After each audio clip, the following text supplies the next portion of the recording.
In today's video, I'm going to teach you how to open keyframes in DaVinci Resolve.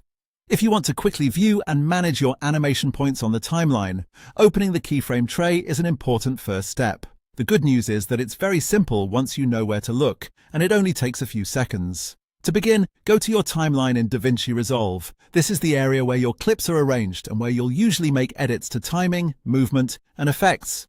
Make sure you're looking at the timeline panel clearly because the control you need is located directly in that section.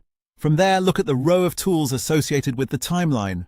Along this row, you'll find several small icons used for different editing functions. What you're looking for is the diamond-shaped icon. In DaVinci Resolve, that diamond symbol represents keyframes, so it's the button that gives you access to the keyframe view. You should see this diamond icon beside the record button. Once you locate it, click on it. As soon as you do, the keyframe tray will open. When the tray opens, you'll be able to more easily see your keyframes and work with them directly from the timeline.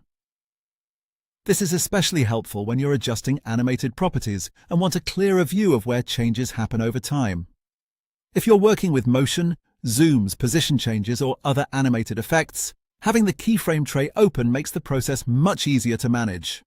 A helpful tip here is to take a second to familiarize yourself with that toolbar, because many important controls in DaVinci Resolve are small and easy to miss at first. If you don't immediately spot the diamond icon, just slow down and scan the tool row carefully near the record button. That's really all there is to it. Go to your timeline, find the diamond icon in the row of tools beside the record button, click it, and the keyframe tray opens so you can easily view your keyframes. Once you know where this option is, it becomes much faster to navigate your animations and make precise adjustments while editing.